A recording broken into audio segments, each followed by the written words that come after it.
A few dead giveaways even before I start the exercise. First one up is shoulder blade winging. When you are in 4-point kneeling, winging is very clear.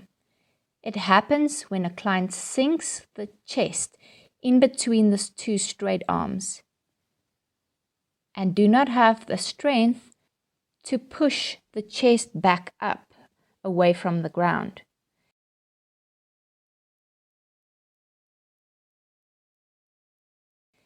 If you ask them to push away from the ground, they normally round out the upper back, causing upper back flexion to hide the winging, but from one cheat to another is obviously not correct.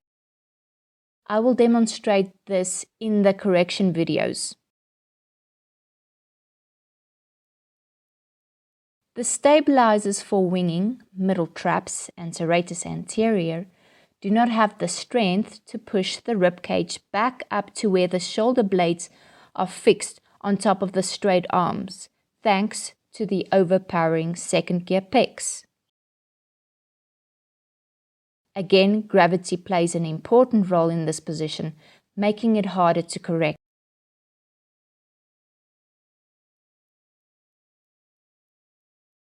Lower back extension is so easy to create if you just let go because of gravity. Already a posterior tilt of the pelvis is needed before the start of the exercise. Then if the neutral spine cannot be maintained throughout the exercise, it will be a cheat. The posterior tilt will shorten the glute max into a good contraction, and if the obliques also contract at the front, the neutral pelvis can be maintained.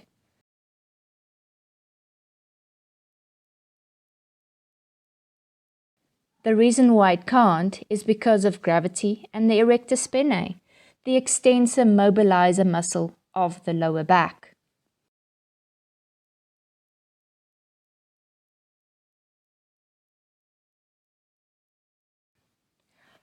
I've simplified the exercise to demonstrate the following cheat clearly. Lower back rotation. If you look at my hips or my bum level at the top, lower back rotation is happening. When the leg is bent and on the ground, that is the correct distance from the ground where the hips should be during the exercise. But because of the hiked hips, the lower back needs to rotate to get the knee back on the ground. So in this case, either the hips need to drop to eliminate the rotation, or we use the stabilizers of the moving leg to take the hip up to the level with the other hip, even though it's not the correct position. If we were to correct the height of the hips, your knee is actually brilliant feedback to confirm if you are rotating or not. When the knee comes into the chest, it should scrape the ground. If not, you are rotating. So if the moving leg is the left and the knee is not touching the ground during flexion at the hip, the lower back is rotating to the left, thanks to the external obliques.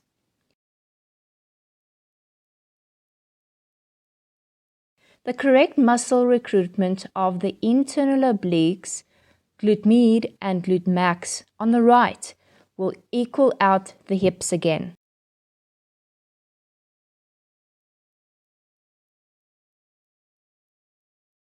Because of the tilted pelvis, hip flexion is the last cheat. Instead of having a straight line from hip bones, pubic bones to femur, there is a corner breaking this straight line, and the hip flexors are responsible for this. Hip flexors are mobilizers, and it is cutting out the job of the stabilizers in this position.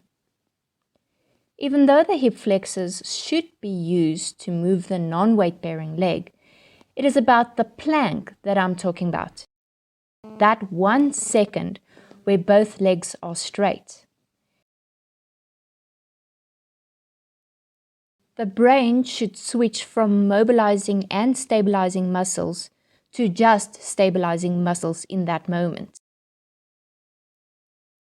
Since the pelvis is in flexion all the time, that switch is not happening. The locked muscles are the iliopsoas and the rectus femoris.